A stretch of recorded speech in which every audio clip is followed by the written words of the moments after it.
All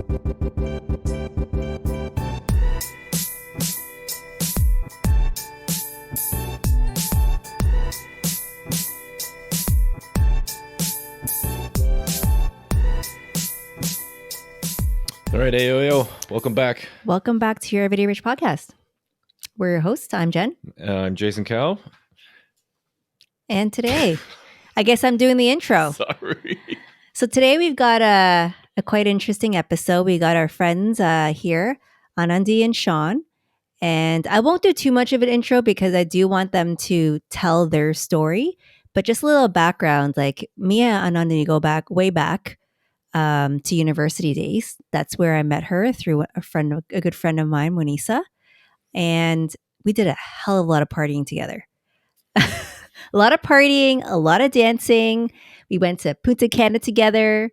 And I won't tell stories from that because that's really not appropriate. But anyways. Why not? That's part of your Everyday Rich, is it not? No, not those stories. Okay. Those are going to be hidden in the back. Cross that off. Yeah. Okay. So yeah, I've followed Anandi for a while, and we've been friends, and I've been following her on Instagram. And the past couple of years, I've really watched her and Sean grow while raising a family, getting married, and just going through life. Like everyone goes through different things and different paths, and I found their path very interesting, and I thought it would be very beneficial to share with whoever's listening to this podcast, whether it's 2 people, 10 people, whoever. And I thought it'd be interesting to share to see people that would relate to it and maybe thinking the same thing and see what we can learn from their journey. So that was my intro. So All here right. we are. Here's Anandi and Sean. Welcome, guys. Hey guys, how's it going? Hi guys. Thank you for joining. And yeah, like Jen was saying, when we were chatting about talking about like who we can invite, you've been on the list for a while, both of you guys, and it's one of these things where when Jen was like kind of telling me about like some of the stuff you were posting, and then we'll get into some of the stories about both of your journeys and kind of where you've kind of steered the ship of your life, so to say. It was really inspiring. It was really like, oh crap, really? They're doing that? Oh, wow. I wonder like kind of why, like what led to all that stuff. And, some of these questions that we're all asking, like Jen mentioned, a lot of us millennials that are kind of, past their 30s or they're entering their 40s, and you're just kind of asking that whole like existential question about like, wait, hold on a second. What the hell are we all doing this for? Yeah. So Absolutely. we appreciate you joining on. Maybe we can start with who are you 2 lovely fellows, lovely people? And you just let's give the 411 on who you are. Sure. Okay. You want to start? Go ahead. Yeah. Yeah. Did you ask me and then just point me? Yeah. Okay. This is how it happens. This is how the relationship began. What can I say? So, I would consider myself a first generation immigrant. I think that would be right to say. I was born in Brunei, raised between, I would say, I spent some time in Ontario, some time in Calgary, many years in Malaysia, and most of it in Singapore. So I have been back and forth between Asia and here throughout my life until I was 18. When I was 18, we had permanently decided to migrate back to Canada. And so the majority of my youth was spent living in Malaysia and then studying in Singapore. And people are like, how'd you do that? I'm like, well, if you live in the 13th state, the most southern state, you would take a bus. And I was sharing this with a friend. My school days were, 4-hour bus rides. So I had 2 hours each way. Our bus would pick us up at like 5:30 in the morning or 5:15. We get on the bus and go across the border with our passports and do it again. Wow. And I did that for every day. So from the age of 9.5 or 10. Yeah, 9.5. Yeah. Yeah, with your brother. With my brother. Yeah. And Kevin was you take your brother. 7. Yeah. Yeah. Wow. And it wasn't like it was what was done if you didn't want to study. My parents didn't want us in a Malay which is the language spoken in Malaysia, a Yep. Malay medium school. We had tried it, and learning another language wasn't easy. But yeah, so I spent most of my life like traveling between two Wow. countries to get educated. Um, So so yeah, and coming when we migrated to Canada, I was how old? 18. It was Yep. second Yeah, time. second time we were when back. flying. So my life started not in Canada, Yeah. and it began back in Brunei, and then eventually Singapore. So when I try to tell my story, I'm like, where do I start? I'm like, I was born in one area of Asia, and then I ended up in another area for a good, like, 13, 14 years. And then here I am back in Canada. So I then went to Laurier for university, and that's how I met Monisa, and that's how I, met you, Jen, and that's when the parties began. yes, of course. Here I am today.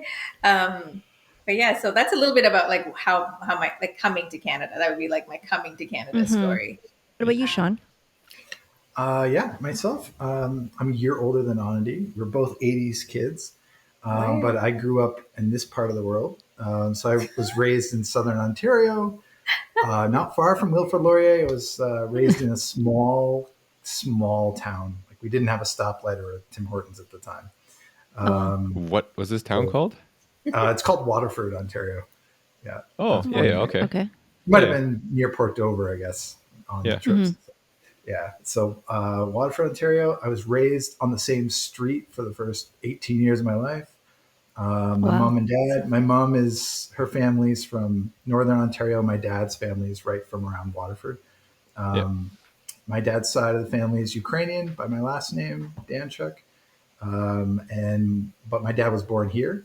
And my mom's side is the Pryor family, and they were from up north near North Bay and Newmarket and Sunridge areas. I had quite the opposite experience of Anandi. Like I would walk down the road to my school. I had all different schools in the same town. Bike there. It totally different. Like I grew up in tobacco country. Like our schools were tiny. It was like there was very little diversity. Like we had one Chinese restaurant in our town, and we had like a That's so handful typical. of visible minorities in our town, and like Yeah. that was that was it. Was What do it you called think? like Dragon something or Jade Legend or something? Or Like that? China something. A China Chinese Star. restaurant, always. Yeah, it's still It's a still fantastic family, fantastic Really? restaurant. Yeah, it's still So that was Sean, I mine. know you were you eventually went to the army, right? So can you tell us about that experience? Like how did Yes. you get there? And Yeah, sure. So Anandi and I hadn't met at that time. I joined the military. I joined the Canadian Armed Forces at age 19. I was lucky enough to have some of my like scouting videos and scouting games picked up by the Royal Military College of Canada in Kingston. And so I ended up getting like a scholarship to go play basketball for the Army or for the Air Force at the time. So I took that. At the time I was thinking I would join the RCMP, and then RMC came along and said, you can play ball and you can get your education and you can join as a military police. So that's what I initially wanted to go do. So right out of high school, I left and I did basic training for 3 months in Quebec, and then joined in Kingston my initial year. And I spent the next 4 years at the Royal Military College getting a bachelor's in business admin and learning French and learning about how to lead in the military. And And Andy, you were mentioning like the corporate thing. So, because a lot of us are kind of in similar situations where we're working corporate, right? Or we're trying to do entrepreneurial stuff and well, we're trained in school Yes. or even from our peers that corporate is graduate school and let's go work in a corporate job. Yeah. Because that's the most safe thing to do. Get a degree, get a job. Yeah. Go work for 45 years, retire, have a nice life. Yeah. So you were mentioning, your first real job outside of that. What field was that in? It was marketing. Marketing. Marketing. Okay. Marketing So was, marketing, you go there, and then over a few years, I would imagine you go through this journey of kind of working the corporate life and, you know, dating Sean and going through, I guess, this thing that we call life, right? And trying to figure out what's the next steps. You have some sort of epiphany, right? yeah. I'm wondering, can you bring us through kind of that time where you feel like when it started, like this kind of, you know, this itch in the back, and why, like, what led you to that point that kind of got you to kind of where you are now, and you gladly explain kind of what you're doing after. Yeah. Oh, there's so much to unpack there. Yeah, so school for me was like, this, just to share a bit of a background, you grow up in an Indian family home like I did, and grades Yeah. matter, and being a good daughter matters. And so I was always like, no matter what was handed to me, very aware that, I will perform well in school and come home with good grades. Mm-hmm. And it was just the thing to do. And so you going to university was no different. It was like, okay, done, secondary school. Now we expect you to, we want you to go to university. We want you to do well. And so before applying to go to university, now we had just migrated to Canada, not much money. I needed to figure out how to even afford school because we didn't have the money for it. So I like got a few scholarships, and then OSAP thankfully kicked in because it had to be, you had to apply within 12 months of arriving, and I had 6 months. And so I was like, okay, like let's see, right? Yeah. Mm-hmm. And so starting going through university, and like it was just, when I look back, I was doing all the things that needed to be done to check off the boxes to Yep. be this good daughter, Yeah. and to be seen as successful within the family, within the four of us, my immediate family. And it was no different than getting this real job. So what paid for my way through school was I was in co-op. I was in these co-op sessions. I had 3 jobs. I had 2 jobs on campus and one on the weekends whenever I came home to get my eyebrows done because I traveled back to Mississauga to get my eyebrows done. Okay? I That's love like it. Keep so it real. important. Brows are so important. Yeah. So I had retail jobs. She really takes them seriously. It's a thing. I know. No, I know. I Yeah. remember. Okay. Great. Wait. Okay. Hold on. Threading or Yeah. like? Threading. Threading. Yeah. Okay. So So you I had know, he knows. like 3 little side hustles, right, to Yep. Yeah. keep the money coming in, and on top of funding my way through university. And then there was a bit of OSAP. So Mhm.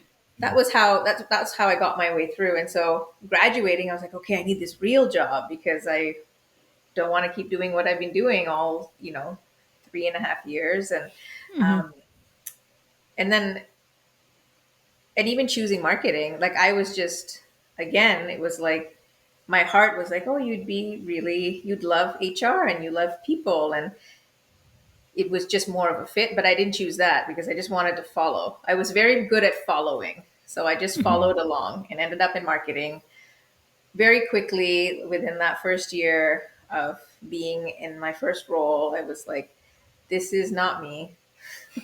I I it felt restrictive. I remember sitting with my director at the time, and she's like, "You're going to be a coordinator for 5 years before we think of promoting you." And I just remember sitting there and thinking, "I'm like, who are you? You know, who Who says who that? says that, Yeah. first of all, Yeah. and like who." Where do they get this idea of thinking what they can do for me? Like, but by nature, I'm pretty rebellious. By nature, I take risks. So when people like, if I'm put in a box, it's always been that okay, I'll find my way out if I don't Mhm. like this box that I'm in, and most times I don't. So marketing was just the start, and the first company was the first company, and then Yeah. we met and we moved to Ottawa, and in moving to Ottawa, I worked for a French culinary firm company, and I was like, "Oh, this is great!" And a lot of the work was international, so Marketing, though, right? in Yeah. marketing, But small. and I was like, "Oh, but it's international," and I was like, "This is awesome." And again, I felt restricted, and I was like, Hmm. "Why do I feel so constrained? Like, what is it about the work?" And it really was just the mundane clock in, clock out, nothing new about the day. You sit in the same old meetings, have the same conversations, and it wasn't fulfilling for me.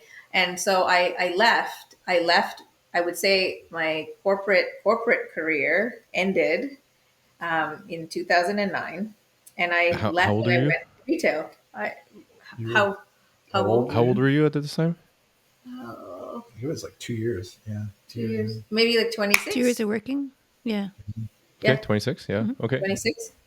And I Yep. went back to retail because retail was what I like, honestly, what paid for the bills while I was in school, but also I just loved it. Yeah. It was more yeah. me, like Hmm. the energy of people, the movement, the decisions, and I was very much I like to be part of a team, like a real team, and this goes back to athletics and like all that I used to do where I'm like, oh, people work together, come together, and we're driving towards a goal, and that goal is a sales goal. Okay. Yeah. And, Lululemon was a great company to work for. So I spent a few years with them.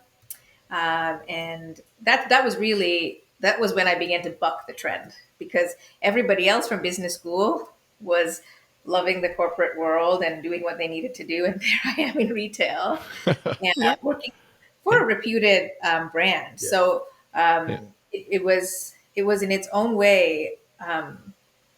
It was for me very like I felt out of place most of the time because I'm like, oh, I'm walking in another direction, which is different because I've always just followed and always just done the Hmm. right thing and the next thing to do. So that's when, I would say my perspective and my personal development began to kick in. Like, why do I think differently? Why do I choose? And it was a lot more introspective work, Mm. goal setting. Like I said, personal development was a big part of being employable and to stay employed at Lululemon. You just didn't get to sit there and be in a job. There was purpose to the work you did, Yeah. and so that's how it began. And from retail, I got into recruitment and sales for a while, and then from there we moved to Africa and we did consulting. But I would tell you that had I not decided to buck the trend, I would have been more resistant to this To idea of change. like change and Yeah. changing in jobs. When everyone around you sits tight and works for that next position, and you're like, okay, I'm going to try something new, it's not always so comfortable, and that was my reality, was like my circle was very much doing that. And they loved it, and I was happy for them, but I wasn't happy. So, yeah. How- Did you feel any pressure about that? Because you were mentioning like growing up, you were like the follower, right? So to follow, I guess what parents have told us to do and be a good daughter, etc. Meet those check boxes, like you said. Yeah. Was that scary? And Yeah. what was that feeling like in terms of like bucking that trend? Yeah, it was very scary. And there were many conversations. My dad would be like, he's just not happy. He was like, I'm not happy that you're working in retail, you're working on weekends, you're working like this, you went to university, got to, you can work, you should work this way. There was a lot of shoulds. So it really like ate at my confidence. And I think that's where and when the personal development came into play. I started learning of other people's stories. And it really is when I began. The work that I did at Lululemon was in training and development, but I was also in charge of community at times. And so a lot of a lot of the people I learned from were entrepreneurs, yoga studio owners, people who were starting their CrossFit businesses. And I got this, Hmm. and it was the entrepreneurship that like, I was like, oh, there's a different way of working and earning. And so I had to surround myself with different people constantly to help me, to help fill that void, if you will, because Hmm. home and family was like, oh, she could be doing more, but she's only doing this, and Yeah. Where it was hard. I'd say like until I was into my early 30s, I definitely felt alone, like because I didn't have the family cheering me on, and I was always used to the family cheering me on. Right, I had Yeah. good grades and all of this stuff, so yeah. and your friends were doing well in their careers and enjoying it, right? Yeah, but my friends were great. Like those Yeah. who they eventually they understood too, and they would cheer me on. But Yeah. yeah, it was more family. The family effect Yeah. had an impact on me until my early 30s. Until my early 30s. It's definitely tough because I mean I can relate to my own personal experience, not in that sense, but in terms of, let's say, bucking the trend on something. So for instance, like investing, if you kind of put your foot out of the door through outside the norm of, like, let's say, buying real estate or something like that, the first thing that your relatives or your parents will say, but like, whoa, hold on a second, that sounds kind of risky, Yeah. and they You're going to lose money. they Or you're going to start lose money, projecting right? their fears onto you. Yeah. And a lot of that is almost, it's just their own projections of, because they're scared and they don't want you to get into a position where you'll fail and all that stuff, because Yes. they came here with nothing, and they're trying to provide for you so that they raise you up. But then it Yes. almost feels like, it's like you said, almost at the very beginning, it's restrictive to the Yeah. point where you can't even step outside the box or know what that feeling is to step outside the box. And I feel like a lot of us millennials are kind of still within that box, maybe poking at it, but part of our head hears that little, maybe the parents or the friends just aren't that supportive. So it's nice that you kind of went against that and just said, well, hey, listen, this feels really uncomfortable, but I'm gonna keep doing it. Yeah. I was Yeah. like, I saw, and I think a lot of it, and I pull inspiration from my dad. He, in the time that, in his time, was able to work for different oil and gas companies in a time where there was no internet. So you'd have to have relationships with people all around the world, network, send mail, right? Like mail, Snail mail. and connect with people. Yeah, And he was able to always create a path for himself. So Mm-hmm. I didn't have a dad that sat, or a parent that just worked in one company and did that. Yeah. He was very, my dad's very creative and innovative, and that's what really helped us, like, move around and all of that. So it was interesting then that he wanted for me this, to stay and to to play it safe.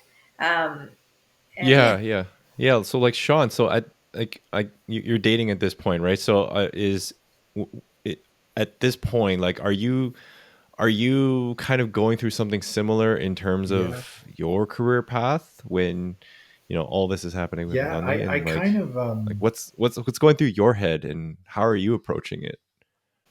Okay, that's a funny story. So, in Ottawa, I met a gentleman. We're still really great friends. He's a fantastic guy, and he lets me in on a secret.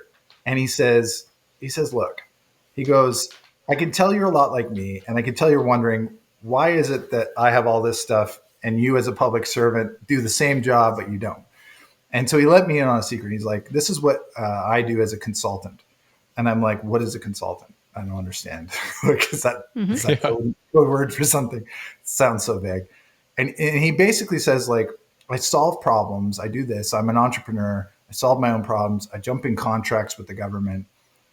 I pitch myself into government, and then they hire me and I do the work alongside teams. And then when I'm done, I get out. And I'm like, oh, okay.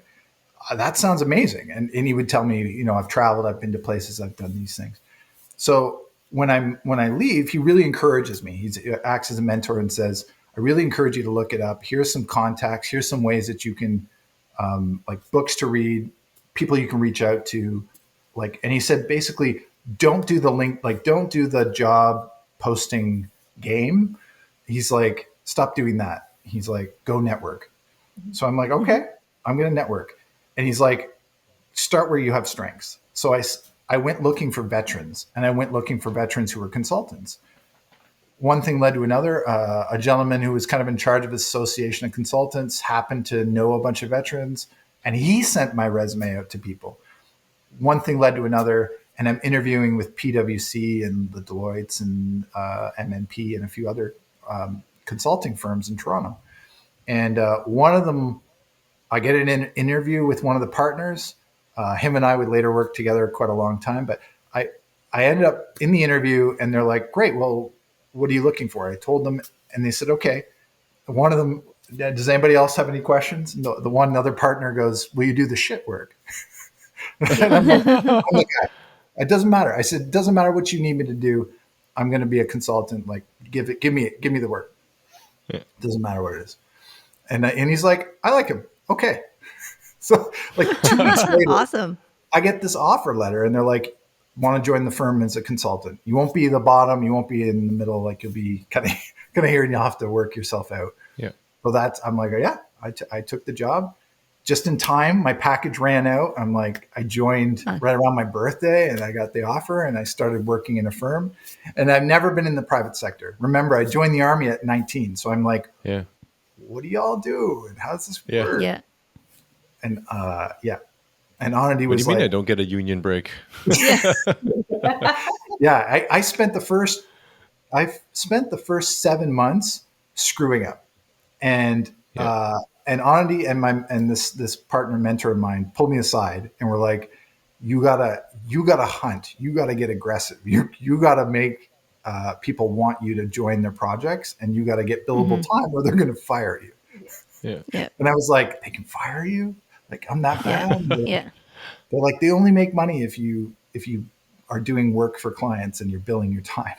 So I'm Yeah. like, oh, okay. And that was the wake up call to get into motion. And I spent the next 5.5 years as a consultant working for a firm in Toronto. And that's where we ended up with an opportunity to go work in Botswana. So we spent a year and a half. The same partner who hired me was a fantastic consultant. The firm had bought his company, which had like 30 consultants in Toronto. And he landed the big fish. And it was a massive e-government project for the president of Botswana. And at the time, it was a great opportunity. And they said, we need people. And we're married at that point. And Anandi wanted to go to Africa. I had no interest. I was like, okay, like I want to go work with this partner, but I wasn't. She loved being in places like Kenya and so on. Yeah. And he said, Yeah. I know you're hesitating, because I said, well, how does this work? Like I can't leave my family again. I did that. He's like, just come for a month. Just come for the first month and see if you like it first. And I said, okay. So like 2 weeks in, I'm messaging her and I'm like, oh, we have to come here. Like, this is incredible. It's amazing. I loved it. I was like, this is where I need to be here.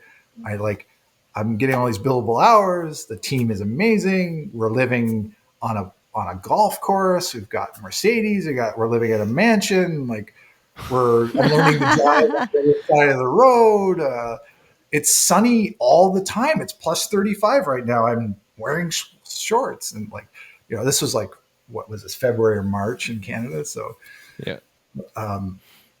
So then Anandi, like at this time, so you're off, Sean, like you're doing this consulting gig now and really propelling there, going to Africa.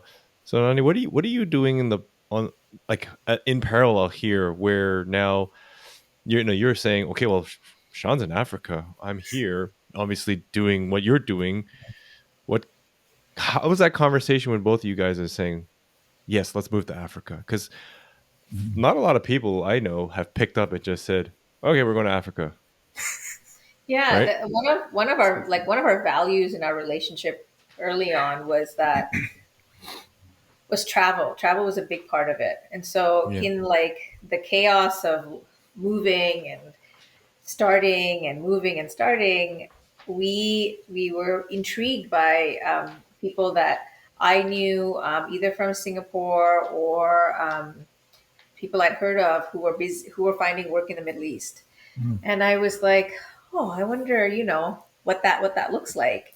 And only from a point of like, as a couple, we weren't like, oh, we're going to plant roots and make Canada home. And we still aren't that couple, right? So it is a big part of what defines us, is like we are nomadic by nature, I want to say. Like, and the reason is we want to experience life. So I was like, okay, you had some interviews with some companies in Qatar, with Ernst and Young in Abu Dhabi. And so we had already been exploring the idea of moving. So when we got married, I was like, I took some of the money I got from the wedding, and I was like, peace out.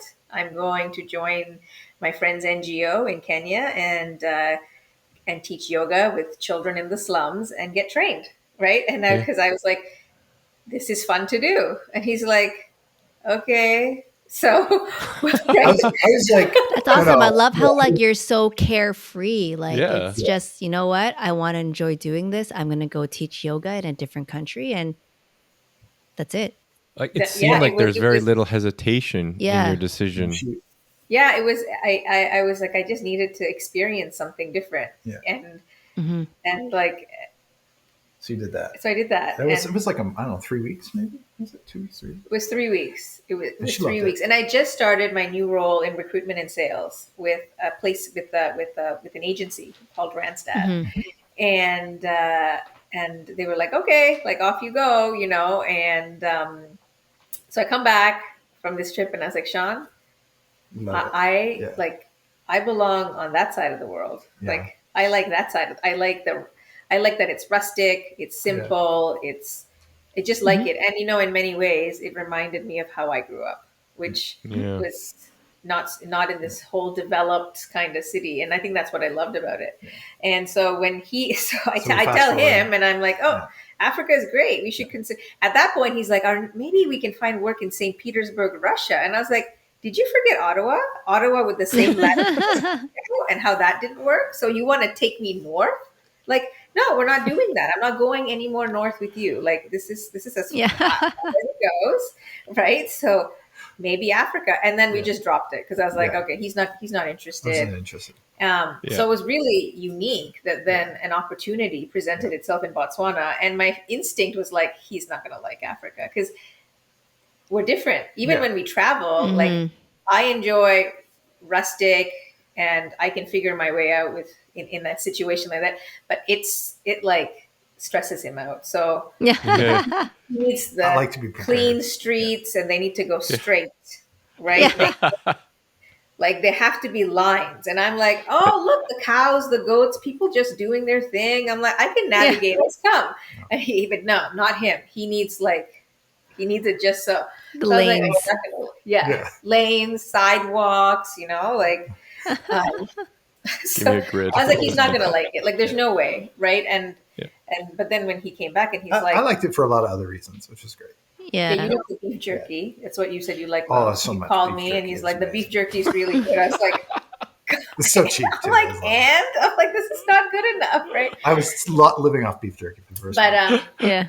I was like, this is, but you know, he was interested, and at that point, I was in like my work had picked up. I was doing so well. Yeah, like she had been sewing like in recruitment for months. I've been building my territory, and it finally began to like bust. Like my sales were climbing, and then he's like, "I think we need to go to Africa," and I was like, "What?"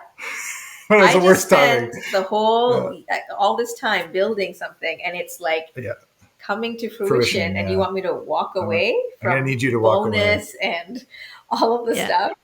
But again, because we are who we are, we're like, all right, if I did it once, I can do it again. And this opportunity seems like a once in a lifetime. We just got married. So we don't have kids. So let's just do it. And so we went into problem solving mode. We're like, how will we do this? It's like, I had to come home and I came back for like a week or 2 weeks and we talked it out. And then we wrote back and we're like, we're going to do it.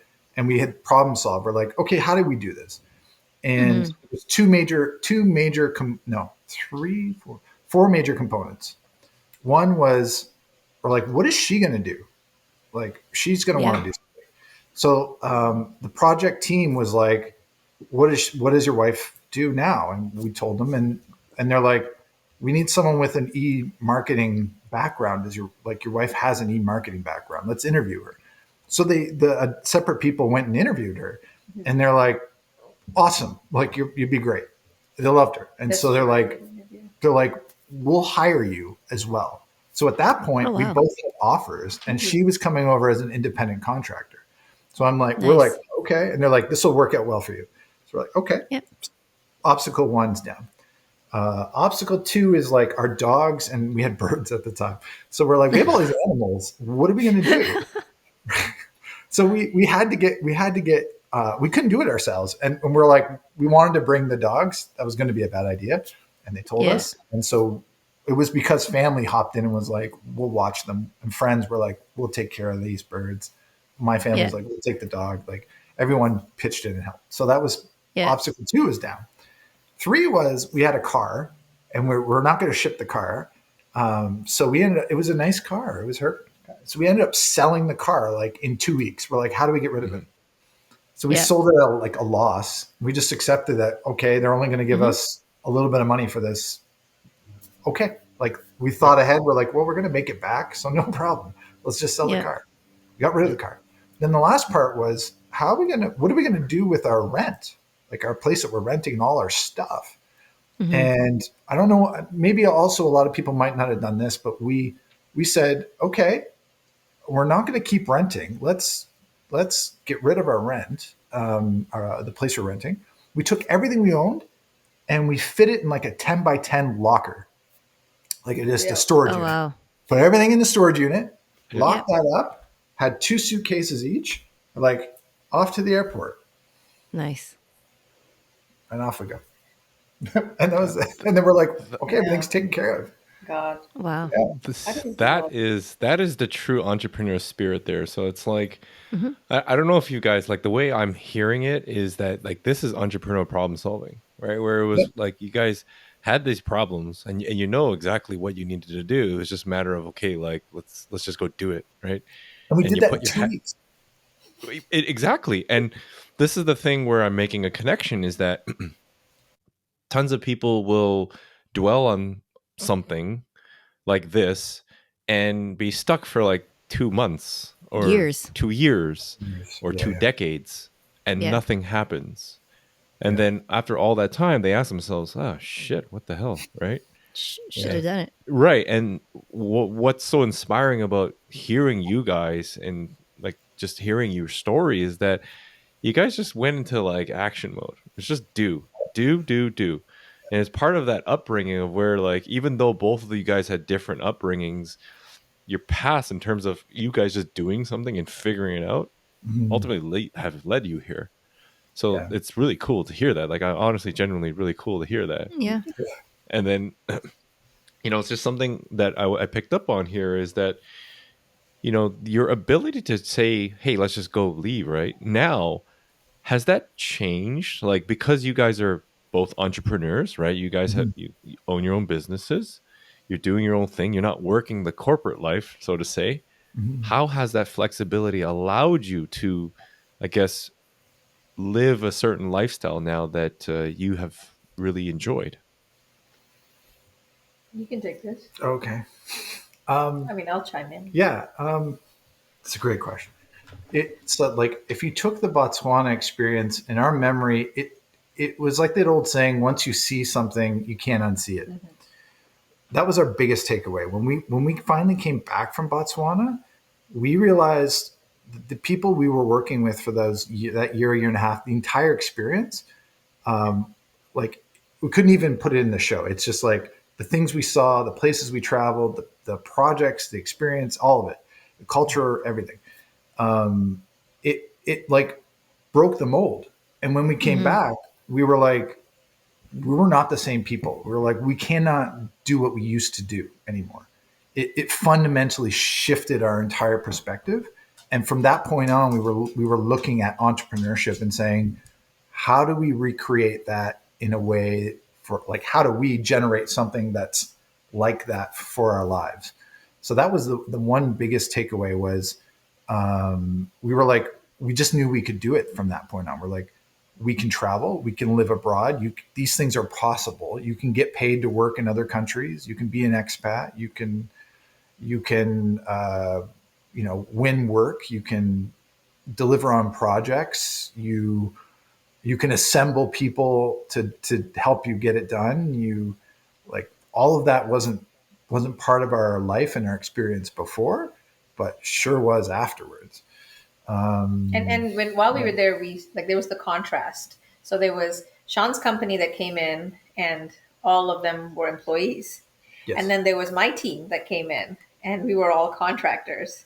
So I didn't really understand the world of contracting and how the nature of that until I I sat with them and I saw like just the a very different mindset, you know, Right. like how they found their next opportunity, how they managed relationships to get future opportunities, how right and how they level up to always be marketable. And then you had Sean's team, and they were really great, very effective, and one side was very free and happy and like, you know, and earning a lot more, right, than Yeah. the employees. And then the employee side was like frustrated and they were like, like you're just not, you know, going through the grind, the same That's 9 to 5 grind. Well, like we would What? sit beside each other doing similar work, Yeah. and she was making 4 times the amount of money I was. Wow. Yes. And I'm like, So there's something there. There's something there. Yeah. and like money So- aside, it was just like, this is there's this way of working too. So that's what we came Yeah. back to Canada being like, there's a different way of working, and I didn't know that it could be like this. And that's really what set the stage for the next. Well, how old are we? 40. Yeah, we're in the 40s. So we got back when we were 31. So like the next 31. 9 years. The next of 9 life. years, yeah. Yeah, and The it last was 9 years. Sorry. and there were ups and downs after. Oh yeah. Like- we learned. We felt like We fell. Like we got back and we're Yeah. like face plant, and then we spent the next 9 years picking up. What are you talking about, Sean? Entrepreneurship on social media is all just it's all it's all good. It's all good. Right. You know, it's all success stories, and I Yeah. never hear anyone failing. We've got those pictures. We've got the like, wow, it looks like a fantastic time, and then we also have the other ones that are like yeah. Yeah. Yeah. some real lows. So yeah, It definitely tests your resolve and that grittiness that you guys had developed when you guys were going through all that. yeah. Mm-hmm. So what has happened in the past 9 years? Now you got back from Botswana. You're now in this mindset where I no longer want to be an employee. Yeah. So how are you developing both your businesses, kind of your Oh, contract yeah, so business, consulting There was business? no business when No we business. got back. Yeah. We like everybody else landed, and Yep. we're like, okay, we need to start paying the bills. Yeah. I don't have a job. Sean, you are still an employee. Good. So we So came back and we made a few bad decisions financially. One, we bought a new car. Don't buy a new car. It's a bad idea. Two, we started renting a place that we could afford it at the time, but we weren't thinking ahead of like, can we afford this for the next 4 years, knowing what we already have? So like, it's as if that we took the safety off the, it's a bad analogy, but like we took the safety Yeah. off. Yep. So then we're Yeah. sitting there doing our own thing. We came back and some of the things that we had been doing just didn't translate to the market here. So it was like Anandi and I had this experience and these skills and whatnot. I came back and I slipped back into like, it's as if Botswana never happened. It's like, okay, come back to the firm and just like plug yourself back in to the network and like try to tread water again. And I'm like, it's as if it never happened, which was interesting, but it was at least on my end, it was stable. And then for Anandi, she came back and it was like, well, there was no job for her waiting. It was like, what are you going to do now? What have you been doing for the last couple of years? So when we came back, we burned through savings. Through our savings, Yeah. through a significant amount of savings for 6 or 7 months, because we're like, we are only on one income now. Yeah. So we learned that lesson. The other thing we learned was contracting, but still having your address, health card, like all your stuff here. The government's coming. So the government's like, Yeah. Oh gosh. Yeah. where's that that was- $25,000 you owe? Yeah. Oh wow. Immediately. We didn't know. And we were like, we didn't plan. We were Yeah. stupid. We were like, We were naive. We just did We're not naive. stupid. We're- Like we just didn't know. Honestly, we didn't You know that. didn't know we you owed didn't. Yeah. All this tax. we didn't know. We didn't know what we didn't know. Yeah. And we Yeah, definitely exactly. didn't know taxes. So there was that. Yeah. And then we started trying to find a business, and we got into Network marketing. network marketing, Yeah. and we're running with that. And we made some money, but like it wasn't the business for us. It didn't fit. The The model didn't fit for who we were. Mhm. But So we go from here to like a point where we're like, how do we downsize, and Anandi eventually rejoins Randstad, right? Yeah. We went back into recruiting, so we created that stability again. But there's a couple parts to this. I don't want to like drag it out, but I guess if I were to say kind of what the trajectory was, it was like network marketing gave us one of the best gifts, actually. One of the best gifts for entrepreneurship came from our network marketing experience, but it wasn't financial. And at the same time, we downsized our lifestyle from way up here to like living in basement with family. Yeah. We were like, we saw the writing on the wall. We're like, we have to shrink everything down and rebuild. And that's what we did on the home front. While supporting family, and family needed the support too. So it was a win-win. Yeah. So it was a win-win. Yeah. We were like, let's downsize. And family's like, could you help? And we're like, yes. So we did that. Move cities. And for the next 9 years, we went right, like on the work front, it was okay. We changed jobs a few times. And then You did. I did. I eventually changed jobs. So 2018, by the time we're at 2018, you want me to tell the story? Do you want to tell the story? The finances and the family stuff? Yeah. Yeah. So finances and family. We're expecting Ronan. So we're expecting our firstborn. This is your first child. Yeah. Yeah. Okay. We're in our mid 30s, expecting our firstborn. And we're pretty like, we're kind of scared at that point. And we're like, what do we do? And on the family front, we do a pulse check, and we look at our finances and we look at our trajectory, and we basically come to the conclusion at that point financially that we are never going to dig ourselves out of debt. It's just never going to happen. I remember having this exact conversation with Anandi, and we're like, we're going to spend the next 20 years digging ourselves out of a pit. And we said, look, with our son coming on the way, we have to make a hard choice. And so the hard choice was, let's try to give our family a clean slate. We're not going to declare bankruptcy. We need the control over our lives, but we are going to file for a consumer proposal. So our son is born. So we file for a consumer proposal like in March. In March 2018. Sorry, Sean. What's a consumer proposal? So a consumer proposal, for anyone listening, it's short of bankruptcy, but it basically says we had about $110,000 in debt, all kind of like student debt, government taxes, credit cards, line of credit, car loan, just piled up. And I think it was about 120,000. Maybe I'm exaggerating. Let's say 100,000. Sure. And a consumer proposal says you have to go through a licensed insolvency agent. We found ours, and they basically legally submit a proposal to anyone that you owe money to, and that proposal says they are going to pay what they can. We are going to put them on a schedule for the next 5 years, and you'll get paid back like half, or like they will owe half, and they will negotiate it. And basically, you just pay one insolvency agent what you agree to based on your overall debt. They kind of like cut it in half, and they're like, you're going to pay this off in the next 5 years, and we are going to pay the people you owe. So the collectors stop calling your phone. Okay. It's a consolidating your debt kind of thing. It's right. Yes, It consolidates all the. Yes, Consolidated debt payment plan. consolidates Yeah. it, but your credit score goes to like 500. Yeah. You cut up your credit cards. Yeah.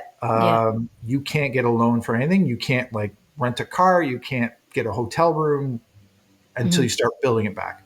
Yeah. Okay. You pay money. You get a special credit card that is like the money you paid is what's on the card, and then you can start using that as a workaround.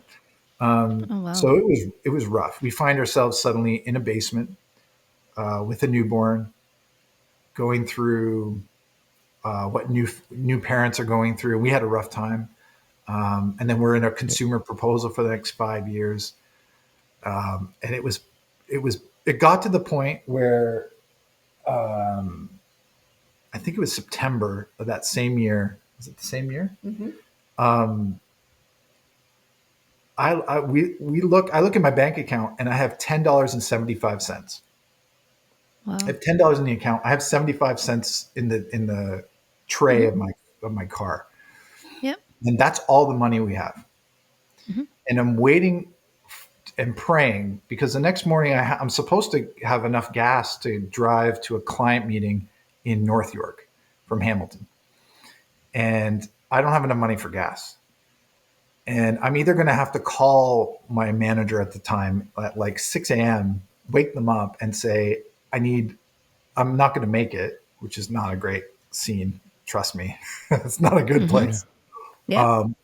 Or the money, that paycheck is going to show up overnight and I'll have enough money to go. And I remember I wrote this down and I don't sleep. I wait until like 2 a.m. and I'm refreshing my bank account. And at like 2 a.m. or some nonsense, I refresh it and I got a paycheck. And that's the moment I said, I remember thinking, I don't even have enough money to buy formula for our son. And I remember that was the exact moment I wrote it on a card and I was like, this is it. This will never happen again. I will do whatever it takes. Whatever I'm thinking I need to do, I'm going to do it. And this is never going to happen to us again. So that was the Wow. real start of our entrepreneurship journey. Really kicked off after that point. We got scrappy. I took whatever qualifications I had. I'm like, I got to find a way to moonlight or work in the mornings or something. I ended up using an old qualification. I dug back 10 years, pulled out a teaching English qualification, a teaching English as a second language qualification. I ended up interviewing and winning and getting a job to teach English online to kids in China at 4 a.m. every day of the week. So for the next, my cousins, thank you. Okay, appreciate that. Thank you. I loved these kids. I became Teacher Sean. Yeah. For the next 6 months, I'm waking up at 4 a.m. Newborns in the house, waking up at 4, teaching 5-6 classes in a row, doing the morning routine, off to work. Yeah. And I changed jobs. I was like, I got to work locally. I can't do consulting anymore. And I'm like, I'm doubling up. Yeah. You know what? Like I like appreciate you being very transparent on that. It's I know it's not easy to say and I guess talk about those things where a lot of us will feel shame in a way to admit like some of these things where it's like you're back in the day where it's like, oh, it's not supposed to happen this way, right? Yeah. Everyone says you're supposed to do this and do that and that these things will happen.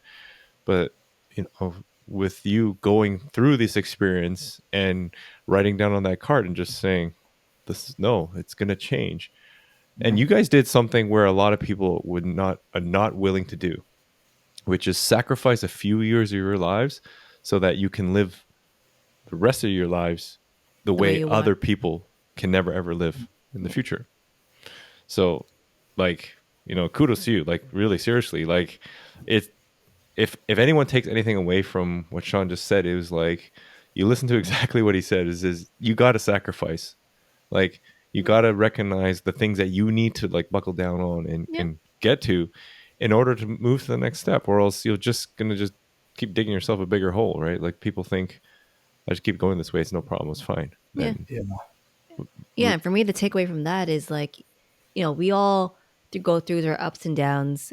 We succeed, we fail, right? It's really about, and the failure is like just teach you so much in life. And it's really how much what you pick up from the failure, right? How you actually get back up on your feet. And to that story, that's amazing. Like, you had that point in time that was obviously instrumental in your trajectory in life, right? If that hadn't happened, you probably wouldn't be where you are right now, right? No, yeah.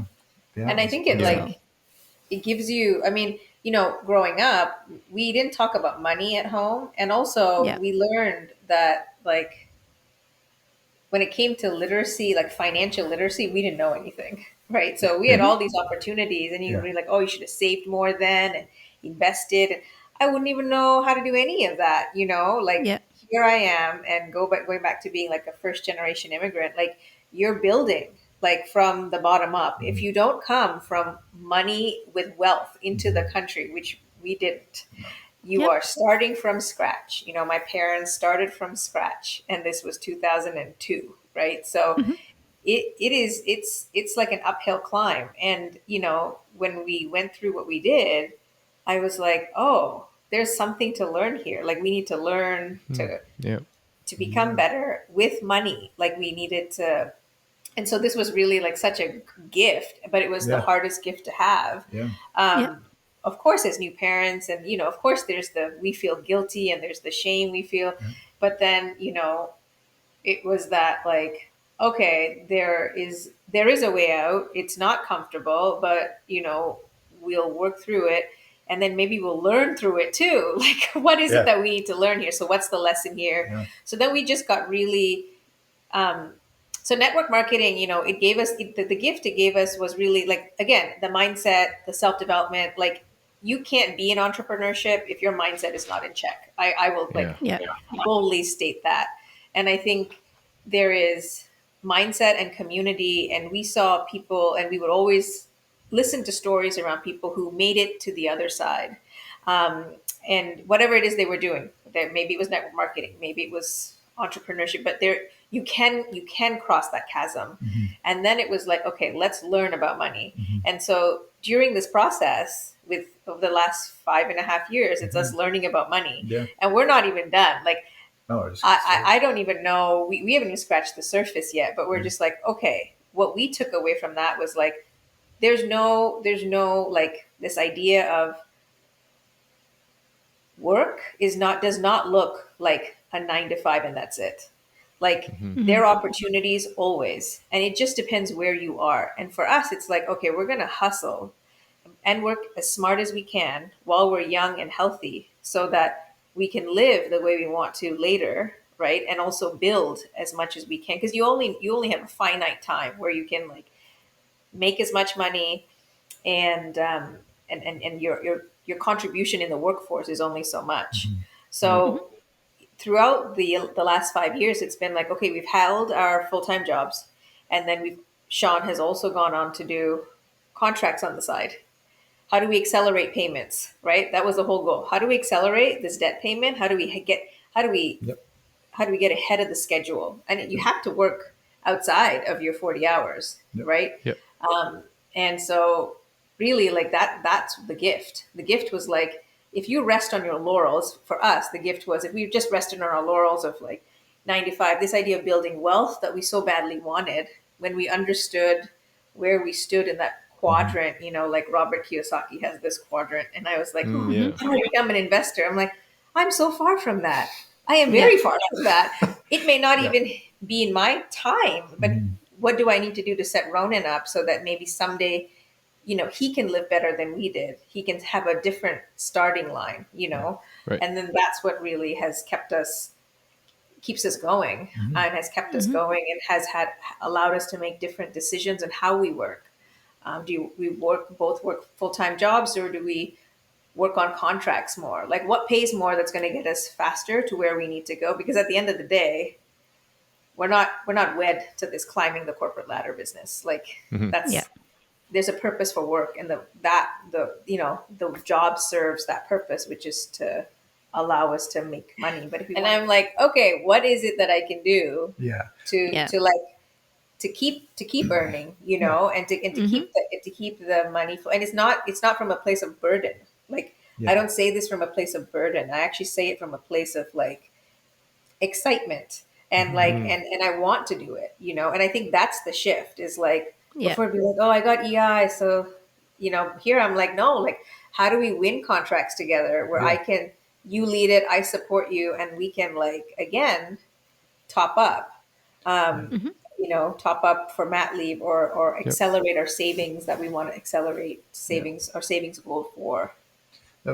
One of the things that we flexed differently with now coming with a second child was having our own family business, like being a couple that have complementary skills and things to offer in the market, we realized Anandi has these great skills, but when she's applying it in one industry, it's not valued the same way it is in other industries. Like take it from this industry and put it in tech, or take it from this industry and let's put it into government contracts.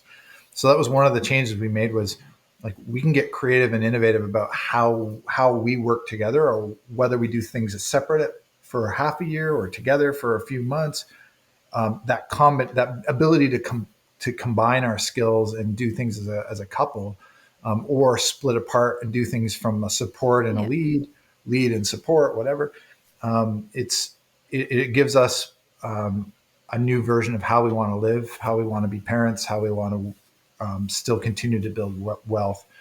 This whole story that you guys have been sharing has been really, it's eye-opening and inspiring for me. Like just hearing you kind of go through from holding a passport at 9 years old and going to cross borders for school, to going to Ottawa, and then going to Africa, and then now hustling and grinding it out for what it seems like a long time, but coming out of that with fresh perspective and in a much better spot than you could have thought you were. I really appreciate you coming and sharing this with us, and then obviously with our with our 9 listeners on our podcast. So we like to ramp down with just some fun questions, and kind of gets to know you guys a little bit on the fun side, because we like to keep it light. So we'll try to keep this short, and I was kind of just writing some of these down as we were going here. So you talked about a lot about like mindset, right? And this kind of self-development journey, which you guys are still on, and we're all still on this self-development journey. Famous people that are in this space, who would you pick, one or the other? Is it Mel Robbins or David Goggins? Ooh. Oh man, I think we would probably pick one each, but differently. So, okay, Anandi, who would you go with? Probably pick Mel, wouldn't you? No. Oh no. I like Goggins. David Goggins? Yeah. Oh, I Goggins. totally didn't see you with a Goggins fan. She's recently found Goggins. I've known about Goggins for a while. Where's his book? I love Mel. We love somewhere Mel. here. Right up here. Can't hurt me. Yeah. Can't hurt me. Yeah, I Yeah, think you posted something on India, like you were reading the book, and we were Yeah. messaging him like, this guy's crazy. Yeah. He really resonates with you. Right? Yeah. I love Goggins. I think like I should share. I think Jenn, I shared with you like like my upbringing was great, but it was hard, and like I understand pain, and pain, and I understand pain as a motivator. I really do, and so his story is so painful. And so I like when he switches into this Goggins character, I was like, that is something else. Like that is some other like way to be. I don't even understand, but I understand why he would do that. So Goggins. And I love Mel. Mel is positive and upbeat and all of that, but Goggins like gives you the dirt, and like you gotta sit with it. And I love Goggins. So Sean, does that mean you're Mel? No. I do like Mel. She uses the 5-second rule with Ronan all the time. I do the 5 second. Oh yeah. Nice. I love the 5-second rule. Yeah. I love Goggins as well. What resonates for me is that sentence about being able to callous your mind. I've experienced that. Like I get that feeling when I do jujitsu and I do martial arts. I've been doing it on and off for a long, long time, but for me, it's all about putting myself into places of discomfort, seeking out a way of really callousing my grit, callousing my mind to be resilient, to just accept things in the moment. And it reminds me of basic training. Like we had a chat about this the other day, where it's like Anandi was asking me a little bit about how I deal with certain things, and I said, when I was in basic training, it's kind of like what Goggins says, where it's like I would just deal with, instead of trying to deal with the month, I would deal with the week. And instead of trying to deal with a week, I would deal with a day. And Yeah. instead of dealing with what's coming today, I would literally just deal with trying to survive for the next hour. And it surprised me even when I thought back on it. I'm like, yeah, I remember times where like that personal development of like, 10 minutes from now, I have to be lined up way over there and I don't even have the time to do it. I'm just going to worry about the next 10 minutes. Can I get to the line?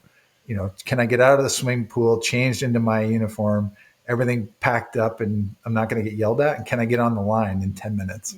Right. Like that would be my challenge for the day. So I keep that stays with me, and Goggins resonates with me for that message of personal development.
Oh, just on Instagram. Yeah. Instagram? Yeah. Yeah, we're on Instagram. Put it Oh my gosh. Oh, it's Anandi the way it's supposed to be spelled. So Aanandhin, and that's my Insta handle. Anandi and yeah. And-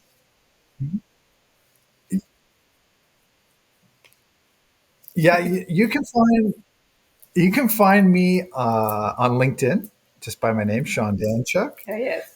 That's I'm on there the most, and the work I'm up to and the work that we do together. You can check us out at anything that's redcraft.ca. It's redcraft.ca. That's our entrepreneurial adventure these days.